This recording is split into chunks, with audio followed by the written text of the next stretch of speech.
Almost 8 years ago, I said this. I believe that technological entertainment is destroying my potential as a human being. I had discovered that something was sucking out my drive and motivation. I found it a lot harder for me to concentrate on something for a long period of time. I was losing joy in the activities that I had in my real life, and I felt like I had no control over it. I wasn't able to stop. I found that it was the mindless consumption of information on the internet that was causing these kinds of symptoms. I was feeling more anxious and stressed and depressed than ever. We actually had to discover that it was this mindless consumption that was the culprit, because at the time, 8 years ago, this was not a well-known case. But now we know that our phones are actually $1 trillion military-grade weapon that are aimed at our brains. It's aimed at our brains because the big companies, they want to earn money on selling us ads. And that might sound grim. And I don't want this to be a negative message, because I think it can be a very positive one, because we can start to use technology to our advantage. And that is what I want to do on this channel. But as the years have gone by, I've tried every single technique, method I could find to help me to quit spending all my time scrolling on my phone, mindlessly consuming information.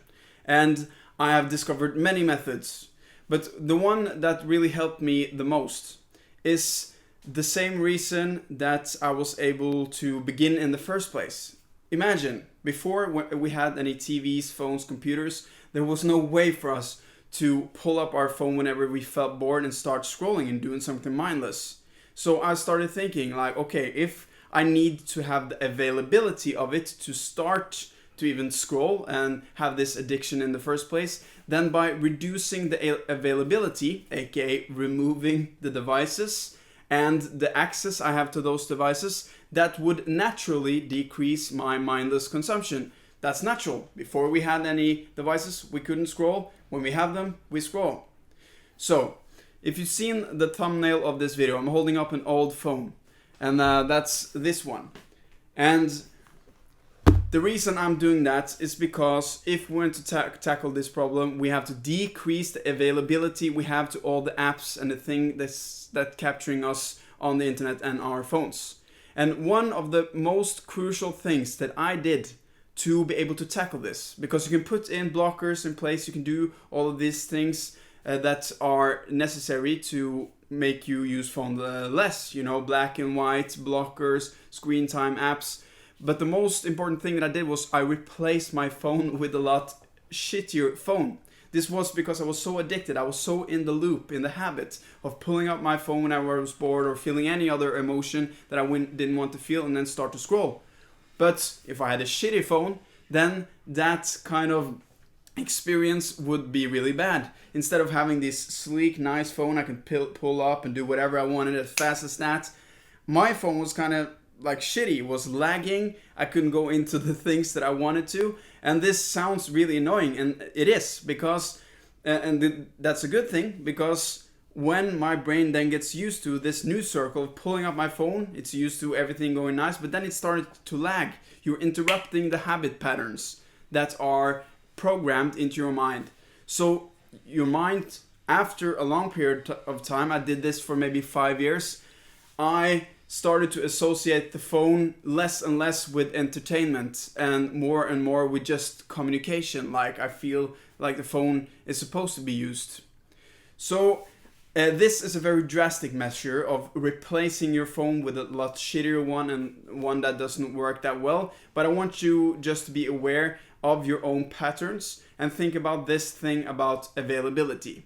You can do many things to decrease your availability. You can chuck your phone out the window. That's one thing. You can take it out of your bedroom. You can add blockers to your phone. You can make it harder to use, delete apps.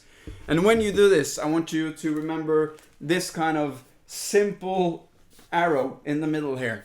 That's when you decrease availability. That means you get a shittier phone, you delete your apps or anything like that. You need to replace the time that you usually spend on mindlessly consuming information on the internet with something else that's fun and that's giving you some energy. Maybe you're thinking like, yeah, but I don't know what to do. That's why I'm scrolling in the first place.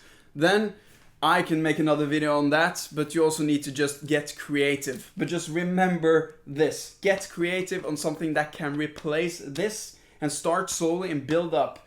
Decrease your availability. That's the mantra that should be going in your head if you really want to tackle this. This is what has helped me to win the dopamine battle for all these years, and I'm getting better and better and better at it. The dopamine battle is something we have to fight every single day, but I'm at a place right now where I feel really in control over my technological devices. So even the video you see now is filmed on a new iPhone. I don't have any apps that I misuse. And of course, one time here and there, I fall off the wagon, but then I get back up because I remember this thing about the availability and how my future and my potential is if I don't spend all my time consuming mindlessly on the internet. So this is the video for you. I have a free email strategy course that you can download.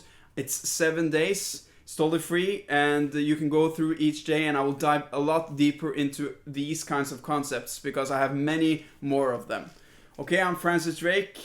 Nice to see you, and goodbye.